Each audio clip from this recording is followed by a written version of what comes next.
Greetings. Our talk focuses today on the fact that the head of Mercedes expressed interest in working with Tesla again, and the folks at Tesla, particularly Elon Musk, has expressed interest in working once again with Mercedes. And the question is, where does this go? I wanted to note that the smart cars that are featured here, we're actually in a place called Germantown, Maryland, and we're taking a quick look at the Tesla-Mercedes relationship, as well as where are we going when it comes to batteries. Now, I have to admit that our wind noise, etc., there's another smart car right behind us here.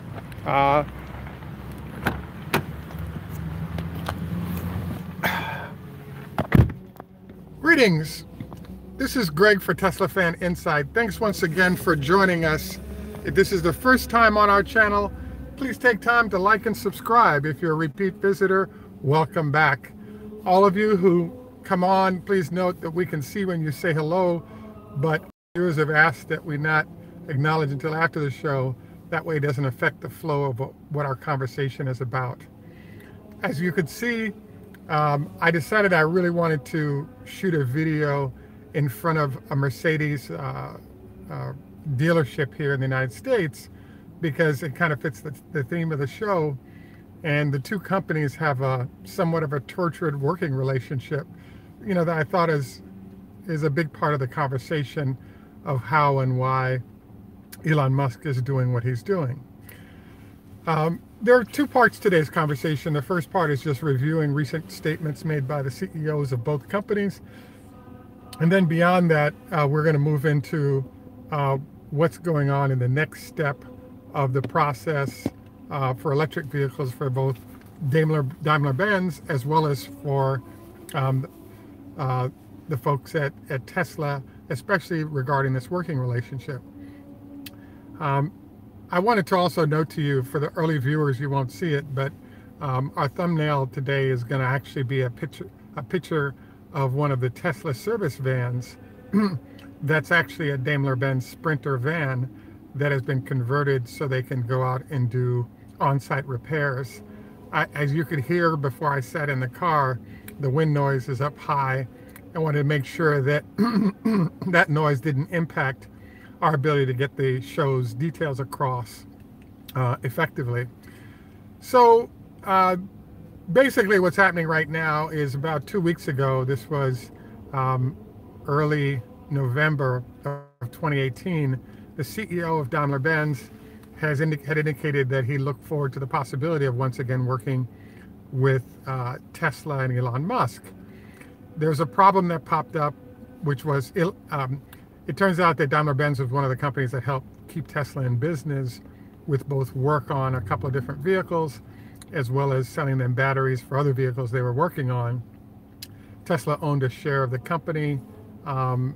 It became obvious to the folks at Tesla that they were going to become competitors rather than collaborators. And so that relationship was ended, and they moved on to a situation where they've become somewhat enemies. There's been a lot of comments made by senior executives from both sides that have not been stellar, particularly from the Daimler-Benz side. They're keeping a close eye on what Tesla's been up to, and haven't made much progress on their own in many ways. So there's been a little bit of, I want to say, animosity going on between the two sides. The next thing that sort of came up was that as soon as we heard about the discussion by the head of Daimler regarding wanting to again start working with Tesla, I thought it looked a little bit kind of desperate, because Daimler has had very little progress in battling Tesla when it came to everything from battery production to car and truck production. And so they're also being egged on by the fact that there are a lot of people within Germany or senior government officials. They're also stating that they're really disappointed in the solutions delivery to compete with Tesla from the major German brands, be it VW, BMW, and Mercedes. So as soon as we heard about this, the reaction was, this sounds insane. It'll never happen, because one, the two companies are hugely competitive now, especially with Tesla about to enter Europe with Model 3s. Number two, it wouldn't happen because they've already worked together previously, so they have some history with each other, and that history, it looks like, has been fairly negative. The third reason why I thought there wouldn't be a re-upping is the fact that Daimler has now started aggressively investing to line up their production of batteries by taking a 50% interest in LG Chem, as well as going around the world and identifying other companies that could build and deliver batteries, as well as the fact that Daimler is currently building its own new battery factory in a place called Chemnitz in Germany. So bottom line is that you have all these things going on that were signs that the two sides were not happy with each other, including the fact that they're already separated. And it's kind of feeling like a little bit of a divorce, but there's also a situation where there might be some love there still that would allow them to come back together again and make some progress going forward.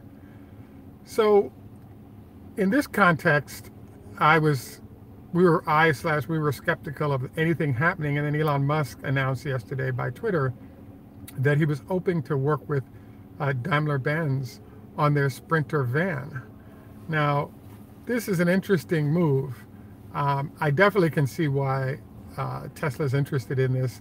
They have their hands filled with all the other products they're going to be delivering, but the two areas that Tesla has really wanted to move into is one, trucks, obviously, and two, they're looking at their own pickup truck.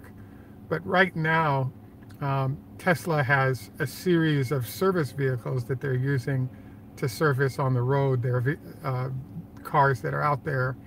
Probably the most important of those is there's a fleet of Sprinter vans made by Daimler-Benz that Tesla is using to go out, in essence, do roadside service. And of the vehicles that Tesla uses, that Sprinter van is able to, based on its size, to handle the largest amount of issues that the customer may have. Primarily, I think the tire repair and replace is the biggest ability that they have, that they tend not to like to do with the smaller vehicles because they just can't carry as much parts, etc. And it's less efficient because you have to do more trips back and forth to your parts supply in order to service more customers. So bottom line is that Elon Musk expressed an interest in the electrification of the Mercedes Sprinter van. Now, one of the it's nice that Tesla is interested in this. There's a problem with that because Daimler has already solidified a solution that will actually go into that vehicle, but it doesn't include Tesla batteries.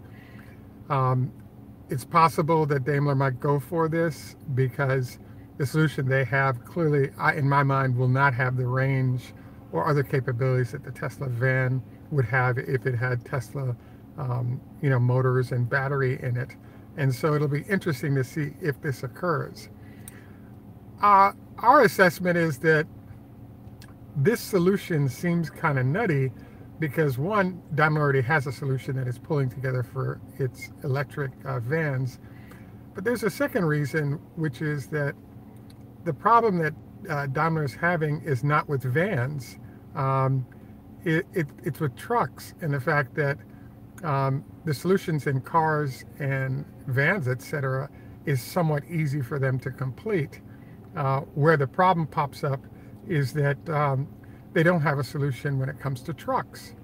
So it's my belief, therefore, that where this might go, should go, is somehow Daimler and Tesla agree to partner in the trucking space, given that the current president of Tesla used to work for Daimler in their truck division, the Freightliner office, as well as the fact that Daimler doesn't already have a solution in that space. So it'll be interesting to see whether or not things can be worked out for the two sides to move in to work together on this side of things. So let's leave the whole discussion of, we've sort of said our piece on what we think about the combination of the two companies would be good because Daimler has a fairly global, large footprint in every sector, be a great working relationship, but it kind of doesn't work for other reasons, which is why they broke up to begin with. So this lands us in the whole neighborhood of batteries and what happens next. So we're going to start off discussion probably in this show, and will likely continue because it gives us an access to a lot more visual aids. But there's an interesting question mark, which I believe will be our next show, and as I said, our graphics will reflect this, which is to there's a famous Julius Caesar line which says, to be or not to be. In this case, we'd like to modify that to say the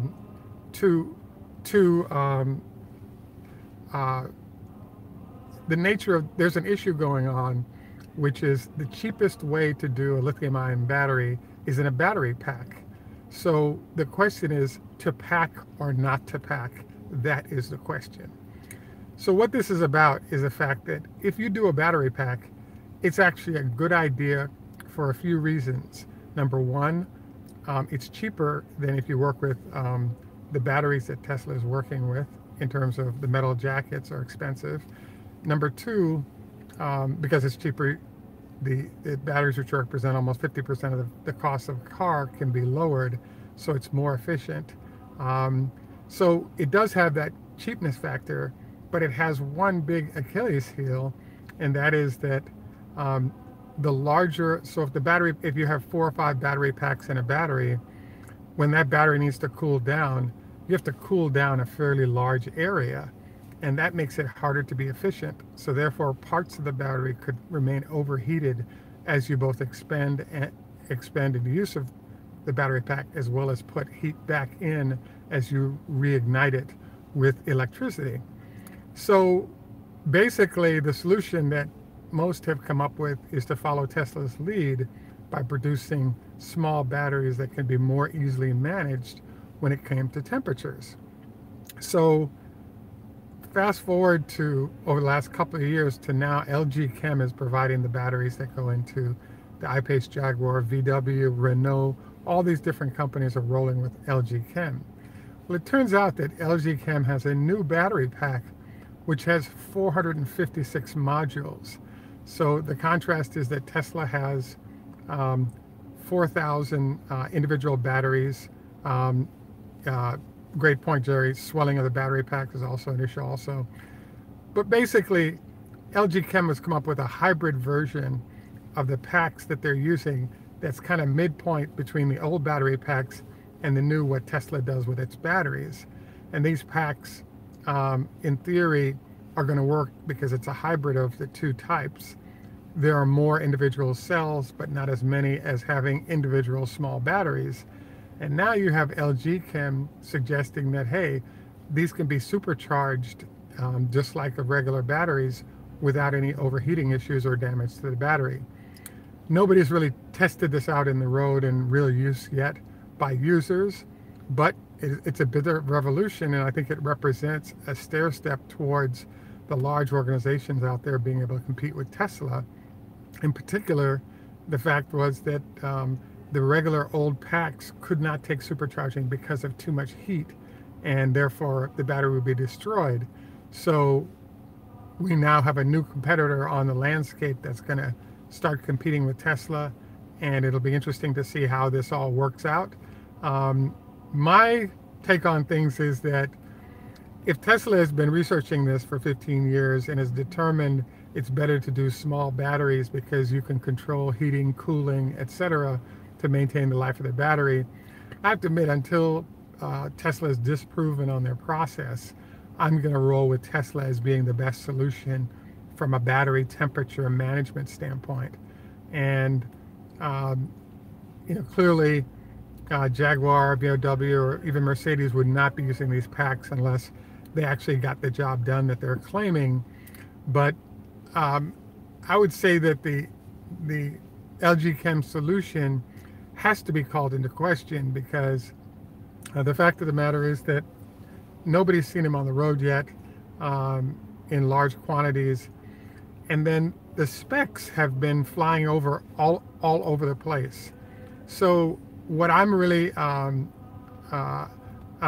not sure the number of amps, but evidently the current charging pace is similar to what the superchargers do for Tesla. Now, I was really fascinated by the fact that even though they make the smaller batteries, they're choosing to do the packs as a cost and how to handle the battery better solution. But I think it's still a questionable move on the part of Daimler Benz, VW, Renault, all the companies that are going with LG Chem. I just think it's an interesting move. The other reason why I'm questioning this whole thing is that every one of the major makes have talked about 300 miles of range as they went to deliver this vehicle and the battery life that went with it. But then all of a sudden the cars are hitting the road with between 200 and about 220 miles of range from the US standpoint with the EPA. And so it looks like while the pack is costing the same amount as the Tesla pack, the users aren't getting very good range out of those battery/vehicles. So I believe this introduces another question mark about whether the LG Chem solution works fully. They're not going to give up, and I think that this whole thing is going to evolve over time. And I do believe that people like Samsung and others will aggressively copy everything Tesla is doing to enable themselves to be competitive. So yeah, Jerry, thank you for the comment on less power density.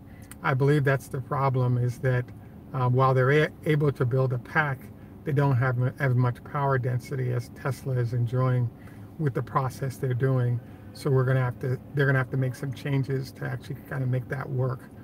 So, sort of to close out this segment, nice that they're moving to packs. I'm pleased that Daimler is re-upping with Tesla or attempting to do so. I actually hope that they can work out some hybrid that would be interesting, because Tesla truly could use a manufacturing partner to take off some of the load, so they don't have to build plants everywhere, and they can just have the factory already there, roll in, and be able to start building cars without any headaches.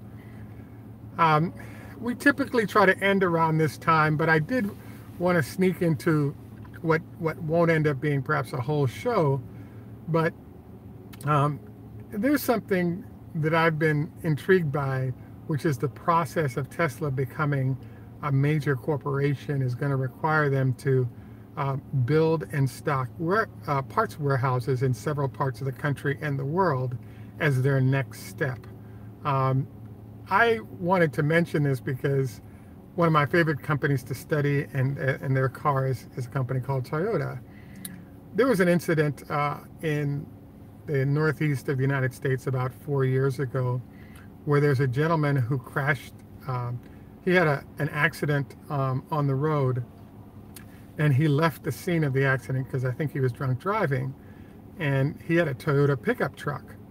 When he got home, he parked his car in the garage, and then he went to an auto shop that ordered the headlamp for that truck.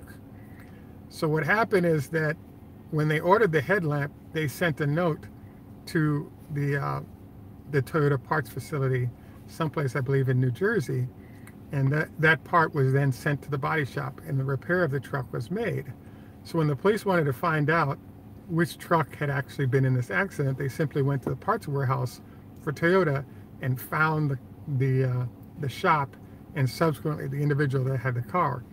The reason I bring this up is when Tesla has repairs needed for a car, the parts are coming from Fremont, California to someplace in the United States. That's a 3 to 5 day deal. Particularly, if it's on a truck, it's a week or two. But if it's in Europe, that's a month or so before you'll see those parts making the move across the water. So one of the benefits of having a dealer network is the fact that the dealers partially are paying for those parts warehouse from which they draw the parts that they use when customers need repairs. So by Tesla not having any parts warehouses anywhere, it puts a natural delay in on any repairs being done for customers, and those delays can be extended because right now all the parts for Model 3s, for example, are going to new cars, because Tesla has to push as hard as they can to deliver as many cars as they can by the end of this calendar year. So all the repair issues that might pop up are taking up back of the line. As you know, Tesla is vertically integrated, which means that they have to produce the part and ship it, and it's not sitting on a shelf unused, unlike competitors that have dealers around them that are actually doing those repairs or stocking those parts. You know, so at any rate, I'm fascinated because this is the situation with Tesla parts, and that's why anybody having repair issues, this is the nightmare that they're going through. But I think it'll actually get better once Tesla gets beyond the January and the $920 million owed. They can now start investing more aggressively to help, I want to say, service customers better.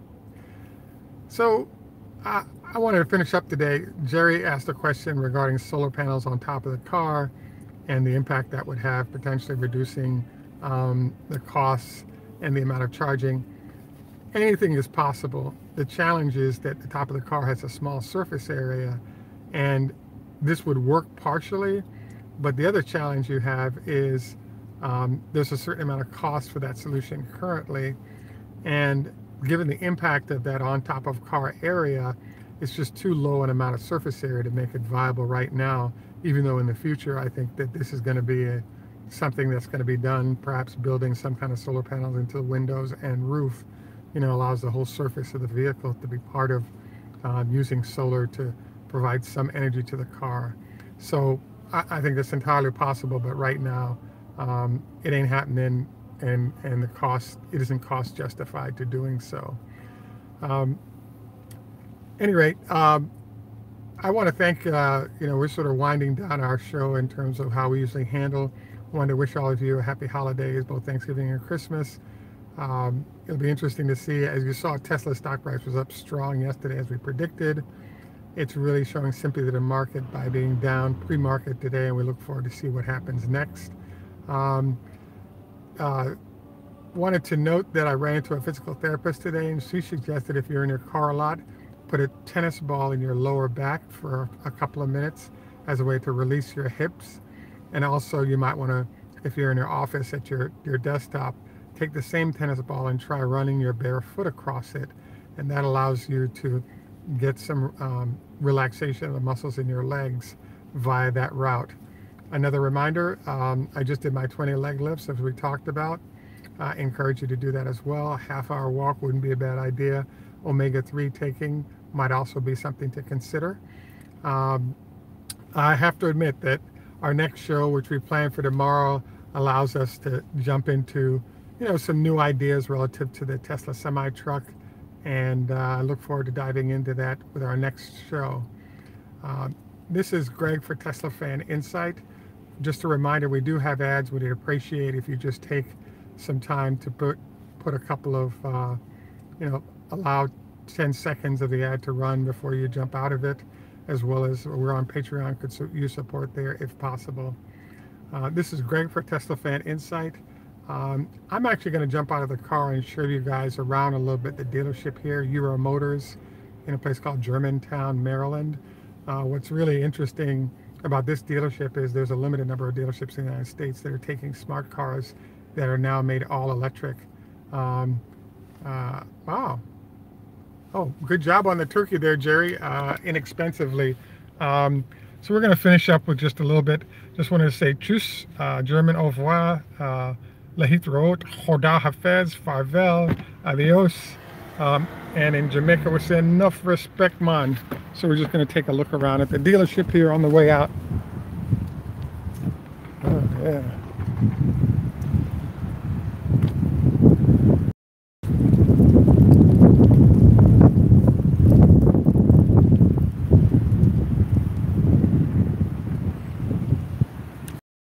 In particular, I wanted to encourage you guys, yeah, that's in the back. I just want to encourage you guys to take a look at the smart cars that are right there.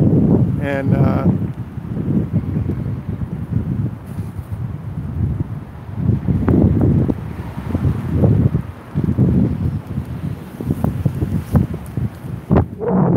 see, we got the noise problem solved a little bit. Have a great day. Thank you.